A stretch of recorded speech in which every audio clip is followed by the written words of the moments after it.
Well, you can imagine when people walk into our backyard here at the Historical Society and have a glimpse around at rusty bits. They think, what's a boat doing here, for heaven's sakes?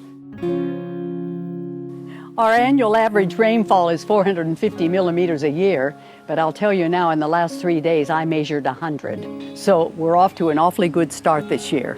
This area is called Weetalibah Crossing. It's a causeway built over Weetalibah Creek. Weetalibah is a word in the Yuwaalaaray and Gamilaraay languages that means wood without fire. Every few years, like clockwork, this area floods with mountains of water coming down from the Queensland catchment area. So we're walking in towards the Weetalibah water holes.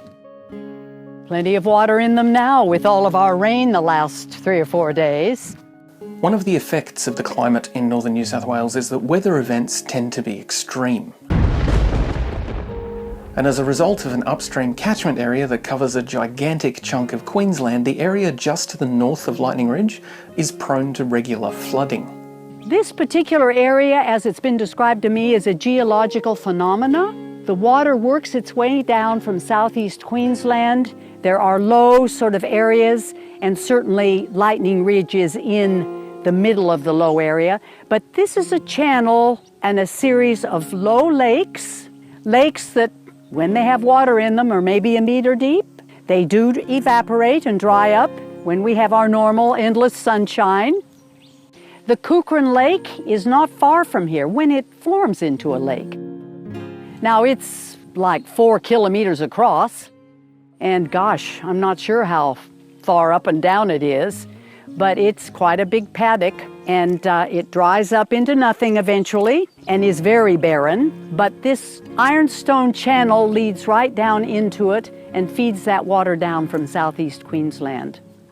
And about the boat, we did find the boat up in the ironstone, north of here, about 30 km, and it was out in the middle of nowhere. You think, where was the water running here? It wasn't a river, but in times of flood, it is. Now is it from 1920s? Who knows? And we have a photo from 1923 of that area, and there's a boat with a similar profile out on the water. But we finally found the boat stashed against a tree, and we had to do some maneuvering to whittle it out of the space. As I mentioned, there's a few bullet holes in it, so it's been target practice for other people who were out trolling the land. And we had 6 strong people. They were able to balance that boat like a casket and marched across the land. And finally we got to the truck, which was just along this trail we're on.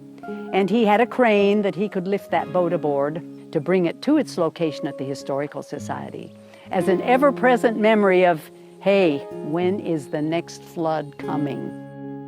If you'd like to see the 1920s boat that was rescued from the Weetalibah Crossing floodway and a collection of other amazing items from the history of Lightning Ridge and surrounding areas, you should stop by at the Lightning Ridge Historical Society. This video was made with the support and participation of the Lightning Ridge Historical Society, with special thanks to Barbara Moritz. If you enjoyed this video, please consider subscribing to IDU Curiosity on YouTube and following along on all of the usual social media channels. The links are in the description. Thank you for watching.